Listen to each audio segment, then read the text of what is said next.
Kwanza nachukua fursa hii kumshukuru Mwenyezi Mungu mwingi wa rehema kwa kuweza kutujalia tukahitimisha shughuli zetu za uzinduzi wa mbio za Mwenge wa Uhuru hapa kisiwani Pemba katika mkoa wa Kusini Pemba kwa salama na amani.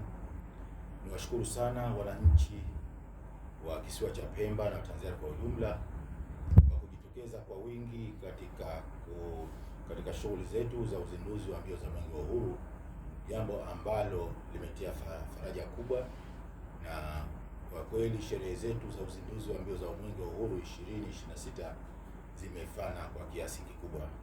Nawapongeza sana na nashukuru sana wananchi wa maeneo mbalimbali kwa kujitokeza kwa wingi katika kiwanja chetu cha Gombani, na kwa kweli watu walikuwa ni wengi, ni faraja iliyoje, na kwa sababu mgeni rasmi alikuwa Mheshimiwa Rais, ni imani yangu kwamba na yeye alifarajika sana na alifurahi sana juu ya swala zima la tukio hili la uzinduzi wa mbio za Mwenge.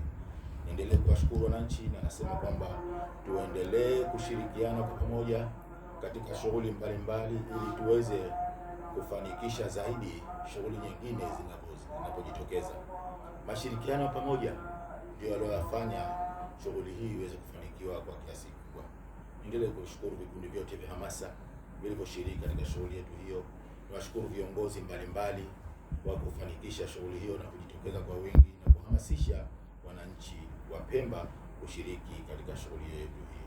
Nimshukuru sana Mheshimiwa Mkuu wa Mkoa wa Kaskazini kwa mashirikiano makubwa aliyotoa, vijana wetu kwa kujitokeza, vijana wa hamasa, Chama cha Mapinduzi na vijana wengine na wanavyama mbalimbali ambao walijitokeza kwa wingi, sherehe zetu zikawa nzuri. Baada ya hapo kuna jambo kidogo limeanza kujitokeza ambalo kwa kweli linaleta taswira mbaya. Baadhi ya watu wanatoa maneno ambayo haleti faraja kwetu, jambo ambalo linavunja moyo wananchi wetu na vijana wetu.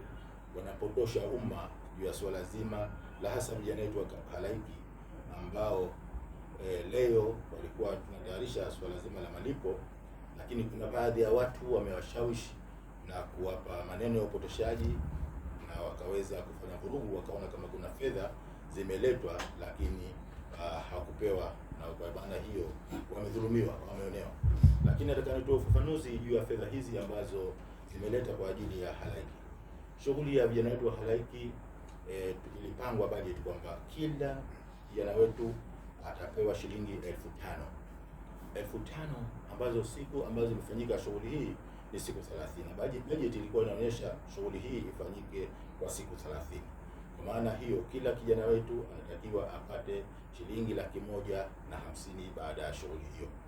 Lakini kwa bahati ilipofika kipindi cha mwezi wa Ramadhani ambao ilikuwa kuna shughuli kwenye mwezi wa mfungo wa Ramadhani, hatukuweza kusema kwamba tukae tusiwape zile fedha. Sasa tukachukua bidii, tukakaa tukasema lazima tuwape nusu ya zile fedha ili waweze kufanya shughuli zao kwa ajili ya mahitaji ya sikukuu. Tukachukua hatua kama mkoa, tukatoa shilingi 100,000 katika 1,500,000 katika shilingi 100,000 ziwasaidie, na kilichobakia tutawalipa baada ya shughuli kukamilika. Kwa bahati nzuri tumefanya hivyo, tumewapa 100,000, lakini leo wakati wanakwenda vijana wetu kulipa pale, walifanywa vurugu. Kuna baadhi ya wananchi ambao wamepotosha, wakasema vijana wetu waliahidiwa au kuna fedha zimeletwa zaidi ya shilingi 300,000 kwa kila mmoja aweze kupewa, jambo ambalo si kweli kabisa. Fedha ambazo ziko kwenye budget ni shilingi 1,500,000 kwa siku 30. Kila kijana anatakiwa apewe shilingi 5,000, na tumefanya hivyo ili kumaliza hilo jambo. Lakini niseme kwamba wakati huo vijana tunapa shilingi 5,000, lakini kulikuwa na chakula, kulikuwa na mambo mengine. Yote haya ilikuwa kuna budget yake ambayo iko tofauti baina ya hizi fedha ambazo tulikuwa tunatoa cash na hizi fedha ambazo kwa ajili ya manunuzi ya chakula. Kwa bahati nzuri katika kipindi hiki cha Ramadhani, siku 23 vijana wetu hawa hawakuweza kupata chakula kwa sababu ni mwezi wa Ramadhani, na fedha za chakula ni fedha za manunuzi. Kuna fedha ambazo zinatakiwa zitoke cash, ni hizi 1,500,000 kwa kila mmoja, lakini chakula huwezi ukatoa cash, lazima ufuate taratibu za manunuzi ya fedha. Ndio lazima tukae, yule aliyetupa fedha tubadilishe matumizi, badala ya kusema kwamba fedha hizi tuwape cash, lazima tupate barua inayoonyesha kutoka kwa yule ambaye katuletea fedha hizi zitumike kwa ajili ya chakula. Ndio hapo mtafaruku uliopo. Wananchi wanataka wapewe fedha hizi za chakula, wapewe keshi, ambao ni kinyume na utaratibu wa manunuzi. Fedha hizi haziwezi zikatoka keshi. Nataka niwaambie wananchi kwamba fedha hizi haziwezi zikatoka keshi. Fedha hizi tumeomba barua tupelekewe ili ziweze kubadilishwa matumizi baada ya baada ya matumizi ya kununua bidhaa. Sasa hivi tupate matumizi ya kununua keshi, tupate keshi ili tuwape wananchi fedha hizi, kwa sababu fedha zao zipo, lakini zina utaratibu. Lazima taratibu za manunuzi zifuatwe ili ziende sambamba na ile sheria ya manunuzi. Tukitoa fedha hizi ambazo ni chakula tukiwapa keshi, ni kinyume na taratibu za manunuzi. Naomba wananchi wote, vijana wetu ambao tunao katika wilaya Chake Chake, walioshiriki, hizi fedha zipo na tunaomba utaratibu katika mamlaka husika ili tuweze kutumia kwa ajili kwa shughuli ile ambayo imekusudiwa.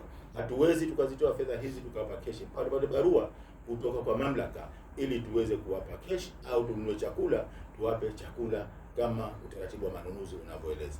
Naomba wananchi waweze kutulia, wasitoe maneno, wasipotoshe umma. Hatuna nia, hao ni watoto wetu. Hatuna nia ya kuwafanya kwamba tuwadhulumu watoto hao.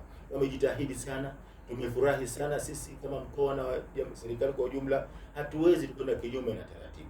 Lengo letu kubwa ni kuhakikisha vijana wetu tunawatunza ili tuweze kuwatumia pale mbele ambapo wanakusudia. Na wataka hawa vijana au watu ambao wanapotosha umma wasiwapotoshe vijana wetu.